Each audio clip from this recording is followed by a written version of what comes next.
Engineering படிக்கணுமா? ஒரே choice Emmanuel அரசர் குரூப் ஆஃப் இன்ஸ்டிடியூஷன், மார்த்தாண்டம். நம்மோடு பத்திரிகையாளர் திரு டிவி சோமு அவர்கள் தற்போது இணைந்திருக்கிறார். திரு சோமு, இன்னைக்கு முதல் முறையா பெரம்பூர் போறாரு. பெரம்பூர் மக்களுக்கு எதிர்பார்ப்பு அதிகமா இருக்கும் இல்லையா? ஆமா, இருக்கும். இதே ஜூலை இதே தேதியில 2025 ஒரு போராட்டம் நடத்தினாரு விஜய். என்ன அப்படின்னா, போலீஸுடைய காவல்ல டார்ச்சர் அனுபவிச்சவங்க, அங்க கொலை செய்யப்பட்டவங்க, லாக்அப் டெத், இவங்களை இந்த மாதிரி நடந்ததை கண்டிச்சு இதே நாள் கரெக்டா ஒரு வருஷம் ஆச்சு இந்த இது நடந்து. அப்போ திமுக ஆட்சி காலத்துல அந்த போலீஸோடைய விஷயத்தினால பாதிக்கப்பட்டவங்களுக்கு நேரடியா கூப்பிட்டு பேசினாரு. அந்த நேரத்திலே ஒண்ணு சொன்னா அதை இன்னைக்கு ஞாபகப்படுத்தணும். அந்த மாதிரி ஒரு முக்கியமான ஒரு நாள் இது விஜயுடைய அரசியல் வாழ்க்கையில ஒரு போராட்ட நாள் இன்னைக்கு. என்ன அப்படின்னா, இந்த லாக்அப் டெத்ல மரணம் அடைகிறத தடுக்கிறதுக்காக ஒரு ஆணையம் அமைக்கணும்னு சொல்லிட்டு 2006 உச்ச நீதிமன்றம் தீர்ப்பளிச்சிச்சு. ஆனா தமிழ்நாட்டுல அதுக்கான ஆணையத்தை 2022 தான் வச்சாங்க. ஆனா உச்ச நீதிமன்றம் சொன்ன மாதிரி அதுல யாரெல்லாம் தலைவரா போடணும்னு சொல்லிச்சோ அதை கேட்காம இங்க டிஜிபி மாதிரி அதிகாரிகளை தான் தலைவரா போட்டாங்க, உறுப்பினர்களா போட்டாங்க. அப்ப இத கோரிக்கையா வைங்க அப்படின்னு சொல்லிதான் நான் பேசியிருந்தேன். இப்ப அந்த கோரிக்கையை நிறைவேற்ற இடத்துல விஜய் இருக்கிறாரு.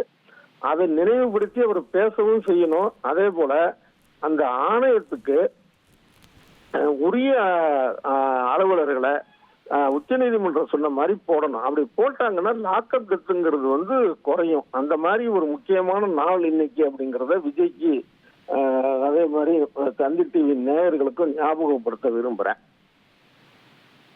Okay, right. பட் நம்ம coming back to the issue, Thiru Vijay அவர்கள் இன்னைக்கு ஏற்கனவே 2 தொகுதிகளை முடிச்சுட்டு இன்னைக்கு கரூர் போயிட்டாரு, திருச்சி கிழக்கு போயிட்டாரு, இன்னைக்கு தன்னுடைய சொந்த தொகுதியான பெரம்பூருக்கு போறாரு. அங்க இது ஒரு விமர்சனமா கூட எழுந்ததில்லை, அவர் ஜெயிச்ச பிறகு தன்னுடைய சொந்த தொகுதிக்கே போல அப்படிங்கிறது. ஸோ இன்னைக்கு போறாருன்னும் போது எதிர்பார்ப்புகள் என்ன மாதிரி இருக்கோ, இதனால இந்த ஒரு அந்த அரசியல் விமர்சனங்களுக்கும் கூட இது பதிலளிக்கிற விதமா பாக்குறீங்களா?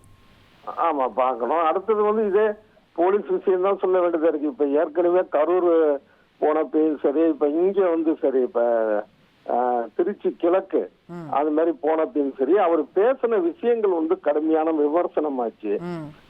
ஏன்னா இப்ப கடந்த ஆட்சி காலத்துல கரூர்ல போலீஸ் அந்த மாதிரி எல்லாம் பண்ணிடுச்சு அப்படின்னாரு. அந்த மாதிரி இல்ல அப்படிங்கிற மாதிரி அப்பயே போலீஸ் தரப்புல எல்லாம் ஒரு விளக்கம்லாம் கொடுத்தாங்க. ஒண்ணு தவிர இப்பயும் இவர் எதிர்கட்சி மாதிரியே பேசுறாரு. அந்த மாதிரிதான் இன்னைக்கு எதுவும் பேச போறாரான்னு தெரியல. ஏன்னா பொறுப்புல இருக்கிறவர் அந்த பொறுப்பை உணர்ந்து பேசணும். இவர் கரூர்ல போலீஸ் தான் காரணம்னா அதை விசாரிக்கக்கூடிய அளவுல இப்ப இருக்கிறாரு. அது இன்னும் தன்னை ஒரு முதலமைச்சரா உணரலையோ அப்படின்னு தோணுது. இந்த கரூர் பிரச்சனைக்காக சிபிஐ விசாரணை இருந்தால் கூட இவர் குற்றம் சாட்டக்கூடிய விஷயங்களை பற்றி ஒரு ஆணையம் அமைச்சு கூட அதை விசாரிக்கலாம். ஏன்னா இப்ப ராஜீவ்காந்தி கொலை வழக்குல சிறப்பு புலனாய்வு குழு விசாரிச்ச அதே நேரத்துல ஜெயின் கமிஷன், வர்மா கமிஷன் அதுல உள்ள விஷயங்கள்லாம் ஆராய்ஞ்சாங்க. அந்த மாதிரி இவர் இது கரூர் தரப்புல சொல்றாங்கல்ல, அது மாதிரி கூட்டத்துல ஒரு ஊசியை வச்சு குத்துனாங்க, பவுடர் எல்லாம் வீசினாங்க அப்படின்லாம் ஒரு புகார் சொன்னாங்க தாவேக தரப்புல. அப்புறம் 41 பிணங்கள் ஏற்கனவே மார்ச் வரியில இருந்துச்சு வேற விஷயத்துக்கு, அதனால அதை கொண்டு கணக்கு காட்டினாங்க அப்படின்னா அப்புறம் இவர் போலீஸ் வேணும்னே நாடகமாச்சுன்னு வெளிப்படையா சொல்றாரு. இப்ப இதெல்லாம் சொல்றப்ப இதுக்கெல்லாம் ஒரு கமிஷன் வைக்கலாம். முக்கியமா முதலமைச்சர் விஜய் புரிஞ்சுக்க வேண்டியது என்னன்னா, இந்த மாதிரி காவல்துறை மீது இட்டுக்கட்டி சொல்லக்கூடிய புகார்கள் என்ன ஆகும்னா, அவருடைய கட்சி தொண்டர்கள் காவல்துறையை மதிக்காத போக்கை ஏற்படுத்தும். இது சட்டம் ஒழுங்குக்கு சீர்கேடு.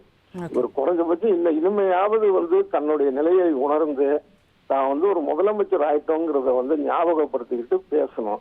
இன்னைக்கு என்ன பேச போறாருன்னு தெரியல. அதனாலதான் கொஞ்சம் கதக்குன்னு இருக்கு.